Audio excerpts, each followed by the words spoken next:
I entirely agree with you. And I think that this sort of perverse cultural revolution that's happening in the United States bodes very bad things for the foundational principles of this country. But I do think that there are enough of us who realize that a lot of the pleasantries that the woke class and their academics and their intelligentsia try passing down to us, the idea that I need to be saved by a government, the idea that you need to be saved by a government, the idea that we need diversity people to save us, all this stuff which tries to handicap my free will and removes me from the equation of things that intimately involve my own life, all of those things are against the American spirit. They are against the principles that this country was founded upon. They are against the labor and the creativity this country was founded upon. And we recognize that. And that's why I think that this is not going to succeed in the long run. It looks scary right now. It looks menacing, but I do believe it'll fall. And before we move from this topic, just real quick, I have this idea that cancel culture exists everywhere and has been around for decades upon decades, even centuries. What was most similar to cancel culture, to current American cancel culture under Maoist China and currently under Xi Jinping's China? What resembles cancel culture over there in that country? I think it's identity politics. So Mao were get the people into two big groups.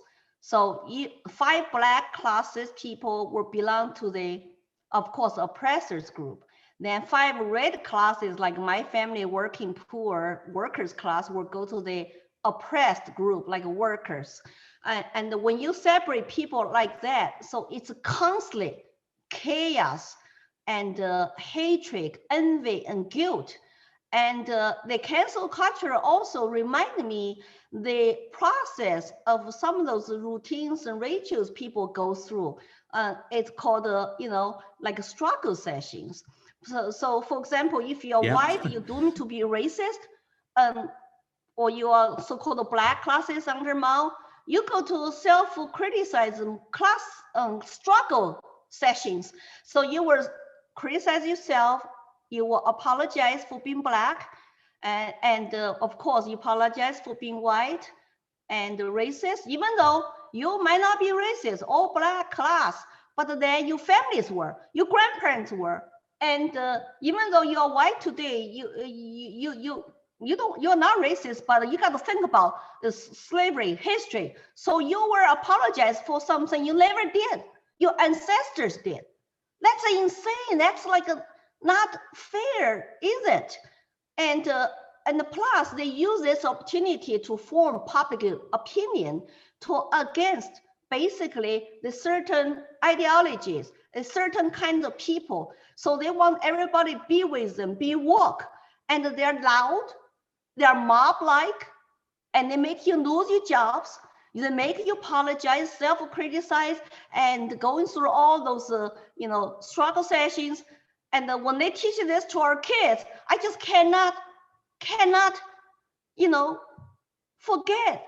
Oh, red guards are saying again. And those kids are totally indoctrinated in schools to say, long live Chairman Mao. Here we will say, anti-racist. I'm an active anti-racist. And then you call out everybody who is not with you. It's just so sad. It's so similar. I just don't believe people will buy into that. I do agree there are individual cases of discriminations and racism, but we need to address those by having conversations. But if all they do, like red guards do, they just shut you down. They just denounce you, publicly shame you, and make you write self-criticism. If you don't comply, you go to so-called now educational, re-educational camps. Well, that's how you destroy the society, the fabrics of civil society. It's a free speech, and it's everybody is united, live in peace, coexisting in peace. So people might not know, oh, is that a Marxist term when you say equity, racial equity? People might not know. I need to point out, it is. It is a Marxist term. It is a Marxist strategy to divide the people into those groups. Then later, identity politics fight each other. Then who do you think it's going to benefit for that kind of right? It's the party. It's the leaders who control the party. It will become 1984 society. Very, very scary to think about that. Absolutely. And again, just seeing the similarities between this and what happened in a lot of these revolutions is just very scary. I know that some people will be thinking, well, how can you compare them? They're very different situations. And guess what? I'm sure the people before the Maoist revolution, I'm sure the people before Hitler rose in Germany, I'm sure all of them thought, hey, this nothing bad can happen to us. This is a different situation, because there have been instances of tyranny throughout history.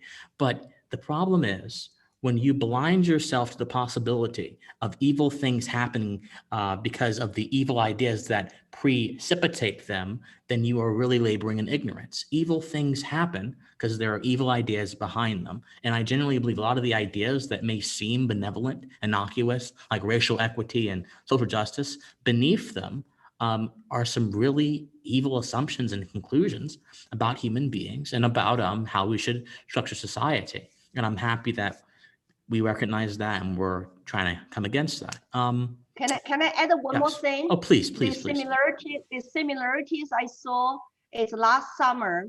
Of course, all the protests and demonstrations break out in the street.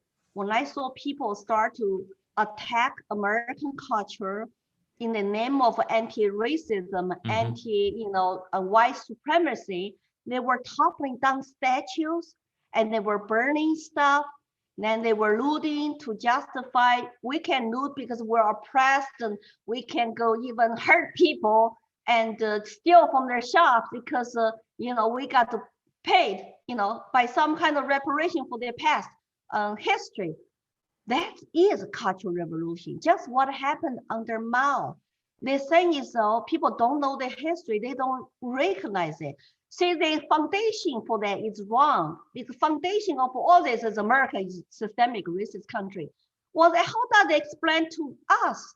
Immigrants who flee totalitarian countries come here, work hard, achieve American dream. A systemic racist country will not allow to do that, allow us. Then how do you explain? We had a black president for 8 years.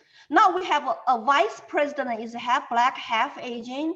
They should come out actually to thank America for the country who, led them to achieve their dreams. I just cannot believe people who are on the top, even though they have people of color just successful. I'm happy for them, and they achieve maybe their success and through some kind of education, hard work, maybe intelligence, whatever that is. I respect that. But how could those people come out, want to tell us to hate America? America is a racist, systemic country, and we need to bring that down. Replace with what? You want to defeat capitalism? That's what Mao told us. And we're starving to death. And you want us to replace American culture, American law society, American civil institutions with what? With Marxism, with equity, racial equity. I don't see that bright future for anybody. We'll be equally poor. And the people who actually respect each other, like I saw this video, like school is teaching this black high school student. What do you see from this picture? I see two friends hang out. Basically, it's a white girl and black girl. I saw two friends hang out. This looking again. Say, teacher wants him to dig and dig. Teacher wants to install some kind of division, hatred into his head. There's a oppressed black girl, and here's a white privileged girl, and she's racist.